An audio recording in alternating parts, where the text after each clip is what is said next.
Hi friends, welcome to interesting YouTube channel.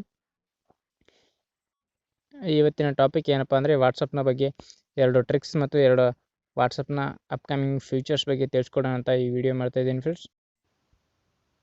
ಮೊಟ್ಟ ಮೊದಲನೇ tricks ಏನಪ್ಪ ಅಂತಂದರೆ ವಾಟ್ಸಪ್ ಸ್ಟೇಟಸ್. ಫ್ರೆಂಡ್ಸ್, ನಿಮ್ಮ ಒಂದು ಫ್ರೆಂಡ್ಸ್ ಹಾಕಿರೋ ವಾಟ್ಸಪ್ ಸ್ಟೇಟಸ್ನ ನೀವು ಹಾಕ್ಬೇಕು ಅನ್ಕೊಂಡಿದ್ದೀರಾ? ಆ ಒಂದು ವಿಡಿಯೋ ನಿಮಗೂ ಇಷ್ಟ ಆಯಿತಾ? ನೀವೇನು ಮಾಡ್ತಾಯಿದ್ರಿ, ನಿಮ್ಮ ಫ್ರೆಂಡ್ಸ್ಗೆ ಕೇಳ್ತಾ ಇದ್ರಿ ಸೆಂಡ್ ಮೀ ಅಂತ ಹೇಳ್ಬಿಟ್ಟು. ಸೊ ಸೆಂಡ್ ಮೀ ಅಂತ ಕಳಿಸೋ ಅವಶ್ಯಕತೆ ಇಲ್ಲ. ಆ ಒಂದು ಫೋಟೋಸ್ ಮತ್ತು ವೀಡಿಯೋಸು ನಿಮ್ಮ ಫೋನಲ್ಲೇ ಸೇವ್ ಆಗಿರುತ್ತೆ. ಆ ಒಂದು ಸೇವ್ ಆಗಿರೋದು ಎಲ್ಲಿರುತ್ತೆ ಮತ್ತು ಅದನ್ನ ಯಾವ ಥರ ಹುಡ್ಕೋದು ಮತ್ತು ಯಾವ ಥರ ಕಾಪಿ ಮಾಡ್ಕೊಳ್ಳೋದು ಅಂತ ನಾನು ನಿಮಗೆ ಪೂರ್ತಿಯಾಗಿ ಹೇಳ್ಕೊಡ್ತಾ ಇದ್ದೀನಿ ಫ್ರೆಂಡ್ಸ್. ಈ ವಿಡಿಯೋನ ಪೂರ್ತಿಯಾಗಿ ನೋಡಿ ಫ್ರೆಂಡ್ಸ್. ಈ ವಿಡಿಯೋ ನಿಮಗೆ ಇಷ್ಟ ಆಗಿದರೆ ಒಂದು ಲೈಕನ್ನು ಒತ್ತಿ. ಈ ವಿಡಿಯೋದಿಂದ ನಿಮ್ಗೆ ಏನಾದ್ರು ಹೊಸದಾಗಿ ಟ್ರಿಕ್ಸ್ನ ಮತ್ತು ತಿಳ್ಕೊಂಡಿದ್ದೇನೆ ಅನಿಸಿದ್ರೆ ಸಬ್ಸ್ಕ್ರೈಬ್ ಬಟನನ್ನು ಒತ್ತಿ ಮತ್ತು ಪಕ್ಕದಲ್ಲಿ ಕಾಣೋ ಬೆಲ್ ಐಕನ್ನ ಕ್ಲಿಕ್ ಮಾಡಿ. ಮುಂದೆ ಹಾಕೋ ನಾನು ಎಲ್ಲ ವೀಡಿಯೋಸ್ಗಳಿಗೂ ನೋಟಿಫಿಕೇಷನ್ ನಿಮಗೆ ತಕ್ಷಣ ಬರುತ್ತೆ. ಬನ್ನಿ ಫ್ರೆಂಡ್ಸ್, ಟಾಪಿಕ್ಗೆ ಹೋಗೋಣ. ಫ್ರೆಂಡ್ಸ್, ನೀವೊಂದು ವಾಟ್ಸಪ್ ಸ್ಟೇಟಸ್ನ ಇಲ್ಲಿ ಹಾಕಿದ್ರೆ ಅಂದ್ಕೊಳ್ಳಿ. ನಿಮ್ಮ ಫ್ರೆಂಡ್ಸ್ ಹಾಕಿರೋ ಒಂದು ವಾಟ್ಸಪ್ ಸ್ಟೇಟಸ್ನ ಇಲ್ಲಿ ನೋಡ್ಬೋದು. ಈ ಒಂದು ಫೋಟೋಸ್ ಮತ್ತು ವೀಡಿಯೋಸ್ನ ಯಾವ ಥರ ನಿಮಗೆ ಕಾಪಿ ಮಾಡೋದು ಅಂತ ನಾನು ನಿಮಗೆ ಹೇಳ್ಕೊಡ್ತಾ ಇದ್ದೀನಿ. ಬನ್ನಿ ಫ್ರೆಂಡ್ಸ್, ಫಸ್ಟ್ ಮೊದಲಾಗಿ ನೀವು ಮಾಡಬೇಕಾಗಿರೋ ಕೆಲಸ ಅಂತಂದರೆ ಫೈಲ್ ಮ್ಯಾನೇಜರ್ಗೆ ಹೋಗಿ. ಒಂದು ಫೋನಲ್ಲಿ ಫೈಲ್ ಮ್ಯಾನೇಜರ್ ಅಂತ ಇರುತ್ತೆ. ಫೈಲ್ ಮ್ಯಾನೇಜರ್ಗೆ ಹೋಗಿ ನಿಮ್ಮ ಒಂದು ಇಂಟರ್ನಲ್ ಸ್ಟೋರೇಜ್ಗೆ ಹೋಗಿ. ಇಂಟರ್ನಲ್ ಸ್ಟೋರೇಜಲ್ಲಿ ವಾಟ್ಸಪ್ ಅಂತ ಒಂದು ಫೋಲ್ಡರ್ ಇರುತ್ತೆ, ಗೊತ್ತಿರುತ್ತೆ ಅನಿಸುತ್ತೆ ಫ್ರೆಂಡ್ಸ್ ನಿಮಗೆಲ್ಲ. ವಾಟ್ಸಪ್ ಫೋಲ್ಡರ್ಗೆ ಹೋಗಿ ಮತ್ತು ಮೀಡಿಯಾದಲ್ಲಿ ಕ್ಲಿಕ್ ಮಾಡಿ. ಮೀಡಿಯಾದಲ್ಲಿ ಫ್ರೆಂಡ್ಸ್ ಇವೆಲ್ಲ ನಿಮಗೆ ನೋಡ್ಬೋದು. ವಾಲ್ಪೇಪರ್ಸ್ ಮತ್ತು WhatsApp animation, WhatsApp audio, document, image, ಇವೆಲ್ಲ ನಿಮ್ಮೊಂದು ವಾಟ್ಸಪ್ಗೆ ಸಂಬಂಧಿಸಿದ ಫೋಲ್ಡರ್ಗಳೆಲ್ಲ ಇಲ್ಲೇ ಇರುತ್ತೆ. ಬಟ್ ವಾಟ್ಸಪ್ ಸ್ಟೇಟಸ್ ಅನ್ನೋ ಫೋಲ್ಡರ್ ಇಲ್ಲಿಲ್ಲ, ಕಾಣಿಸ್ತದೆ ನೋಡಿ, ಇಲ್ಲೆಲ್ಲೂ ಇಲ್ಲ. ಈಗ ಒಂದು ವಾಟ್ಸಪ್ ಫೋಲ್ಡರ್ನ ಇಲ್ಲಿ ಬರುತ್ತೆ ನೋಡಿ. ನಿಮ್ಮ ಹಾಕಿರೋ ಫೋಟೋಸು ವೀಡಿಯೋಸ್ ಎಲ್ಲ ಇಲ್ಲಿ ಬರುತ್ತೆ. ಅದಕ್ಕೆ ಮಾಡಬೇಕಾಗಿರೋ ಕೆಲಸ ಬಂದರೆ ಇಲ್ಲಿ ಕೆಳಗಡೆ ಕಾಣಿಸ್ತದೆ 3 ಡಾಟ್ಸ್. ಈ 3 ಡಾಟ್ಸ್ ಮೇಲೆ ಕ್ಲಿಕ್ ಮಾಡಿ.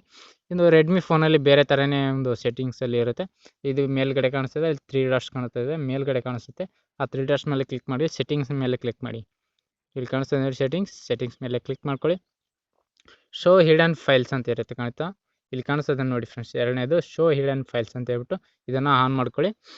ತಕ್ಷಣ ನಿಮ್ಮ ಒಂದು ವಾಟ್ಸಪ್ ಸ್ಟೇಟಸ್ ಅನ್ನೋದು ಫೋಲ್ಡರ್ ಇಲ್ಲಿ ಬರುತ್ತೆ ಆಟೋಮೆಟಿಕ್. ಅದು ಹೈಡ್ ಆಗಿರುತ್ತೆ ವಾಟ್ಸಪ್ ಸ್ಟೇಟಸ್ ಫೋಲ್ಡರು, ಬಟ್ ಇಲ್ಲಿ ಶೋ ಆಗೈತೆ. ಆವಾಗ ನೀವೊಂದು ಶೋ ಫೋಲ್ಡರ್ ಅಂತ ಕ್ಲಿಕ್ ಮಾಡಿದ ತಕ್ಷಣ ಇಲ್ಲಿ ಶೋ ಆಗುತ್ತೆ.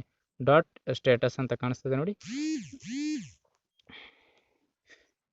ಈಗ ನನ್ನ ಒಂದು ವಾಟ್ಸಪ್ಪಲ್ಲಿ ಹಾಕಿರೋ ಎಲ್ಲ ವೀಡಿಯೋಸು ಮತ್ತು ಫೋಟೋಸ್ಗಳು ಇಲ್ಲೇ ಇರುತ್ತೆ, ಎಲ್ಲೂ ಹೋಗಿರಲ್ಲ. ಎಲ್ಲ ಒಂದು ವೀಡಿಯೋಸು ಫೋಟೋಸು ಎಲ್ಲ ಇಲ್ಲೇ ಇರುತ್ತೆ. ನೀವೊಂದು ವೀಡಿಯೋಸ್ನ ಕಾಪಿ ಮಾಡ್ಕೋಬೇಕು ಅನ್ಕೊಂಡ್ರೆ ಅದ್ರ ಮೇಲೆ ಕ್ಲಿಕ್ ಮಾಡ್ಕೊಳ್ಳಿ. ಶೇರ್ ಅಂತ ಕ್ಲಿಕ್ ಮಾಡಿ ಫ್ರೆಂಡ್ಸ್, ಇಲ್ಲಿ ಕಾಣಿಸ್ತದೆ ನೋಡಿ ಶೇರ್ ಮೇಲೆ ಕ್ಲಿಕ್ ಮಾಡ್ಕೊಳ್ಳಿ.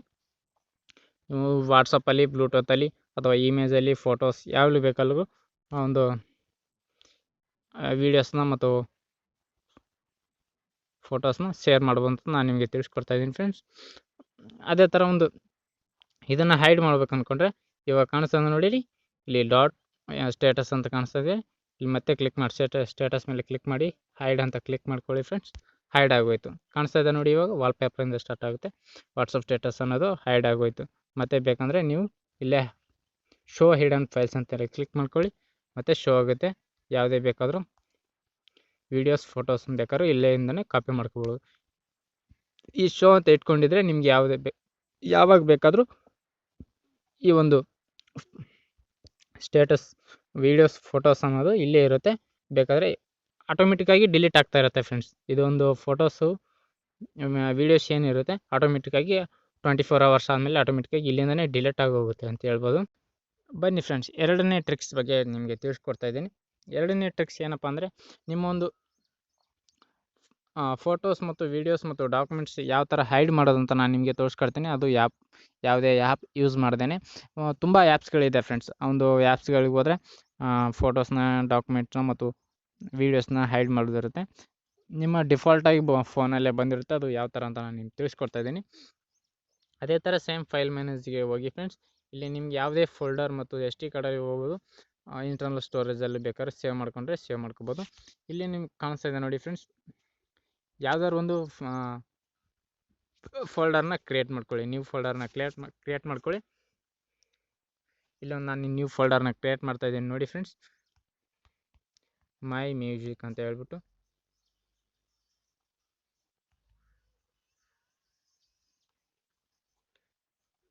ಒಂದು ಫೋಲ್ಡರನ್ನು ಕ್ರಿಯೇಟ್ ಮಾಡ್ತೀನಿ.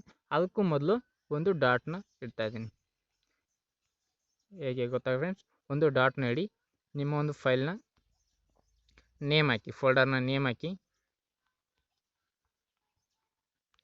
ನೇಮ್ ಹಾಕ್ಬಿಟ್ಟು ಸೇವ್ ಅಂತ ಕೊಡಿ ಫ್ರೆಂಡ್ಸ್. ಎಲ್ಲಿದೆ .mymusic ಅಂತ ಕಾಣಿಸ್ತದೆ ನೋಡಿ ಫ್ರೆಂಡ್ಸ್ ಮೇಲ್ಗಡೆ. ಇಲ್ಲಿ ಬೇಕಾದ್ರೆ ನೀವು ಒಂದು ಫೋಟೋಸ್, ಡಾಕ್ಯುಮೆಂಟ್ಸ್ ಏನು ಬೇಕಾದ್ರೂ ಇಟ್ಕೋಬೋದು.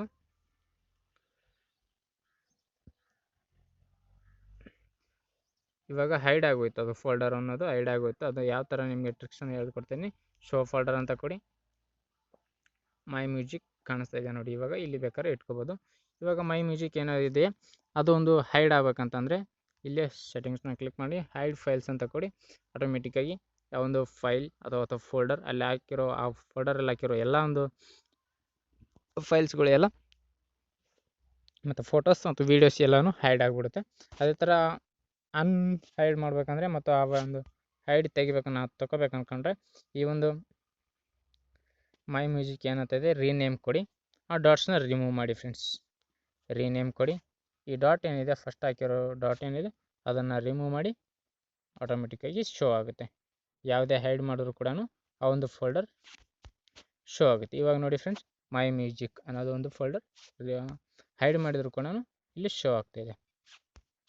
ವಾಟ್ಸಪ್ನ ಒಂದು ಮೊದಲ ಫೀಚರ್, ಅಪ್ಕಮಿಂಗ್ ಫ್ಯೂಚರ್ ಮತ್ತು ಬ್ಯಾಡ್ ಫ್ಯೂಚರ್ ಅಂತಲೇ ಹೇಳ್ಬೋದು ಫ್ರೆಂಡ್ಸ್. ಅದೇನಪ್ಪ ಅಂತಂದರೆ, ನೀವು ಮೊದಲು ಮಾಡ್ತಿದ್ದಾಗೆ 5 ಜನಕ್ಕೆ ಫಾರ್ವರ್ಡ್ ಮೆಸೇಜ್ ಮಾಡೋಕ್ಕಾಗಲ್ಲ. ಒಂದೇ ಮೆಸೇಜ್ನ 5 ಜನಕ್ಕೆ ಮಾತ್ರ ಫಾರ್ವರ್ಡ್ ಮಾಡ್ಬೋದಾಯಿತು ಮೊದಲು. ಬಟ್ ಇವಾಗ ಒಬ್ಬರಿಗೆ ಮಾತ್ರ ಫಾರ್ವರ್ಡ್ ಮಾಡ್ಬೋದು. ಈ ಕೊರೋನಾ ಕಾರಣದಿಂದಾಗಿ ಎಲ್ಲರೂ ವಾಟ್ಸಪ್ನ ಜಾಸ್ತಿ ಯೂಸ್ ಮಾಡೋದ್ರಿಂದ ಟ್ರಾಫಿಕ್ ಜಾಸ್ತಿ ಆಗುತ್ತೆ ಅಂತ ಹೇಳ್ಬಿಟ್ಟು ಒಬ್ಬರಿಗೆ ಮಾತ್ರ ಫಾರ್ವರ್ಡ್ ಮಾಡ್ಬೋದು ಅಂತ ಈ ಒಂದು ಫೀಚರ್ ಮಾಡಿದ್ದಾರೆ ಫ್ರೆಂಡ್ಸ್. ಇನ್ನೊಂದು ವಾಟ್ಸಪ್ನ ಫೀಚರ್ ಏನಪ್ಪ ಅಂತಂದರೆ, ಒಂದೇ ಮೊಬೈಲ್ನಿಂದ ನಿಮಗೆ 2 ಮೊಬೈಲ್ನಲ್ಲಿ ಒಂದೇ ನಂಬರ್ನಿಂದ ವಾಟ್ಸಪ್ನ ಯೂಸ್ ಮಾಡ್ಬೋದು ಅಂತಲೇ ಹೇಳ್ಬೋದು ಫ್ರೆಂಡ್ಸ್. ಈ ಒಂದು ಹೊಸ ಫೀಚರ್ಗಳು ಮುಂದಿನ ದಿನಮಾನಗಳಲ್ಲಿ ಬರಲಿವೆ. ಮತ್ತು ಈ ವಿಡಿಯೋ ನಿಮ್ಗೆ ಏನಾದ್ರು ಇಷ್ಟ ಆಗಿದರೆ ಫ್ರೆಂಡ್ಸ್, ಲೈಕ್ ಮಾಡಿ, ಸಬ್ಸ್ಕ್ರೈಬ್ ಮಾಡಿ ಮತ್ತು ಶೇರ್ ಮಾಡಿ ಫ್ರೆಂಡ್ಸ್. ಯಾರಿಗೆ ನಿಮ್ಮ ಒಂದು ಫ್ರೆಂಡ್ಸ್ಗೆಲ್ಲ ಶೇರ್ ಮಾಡಿ. Thanks for watching.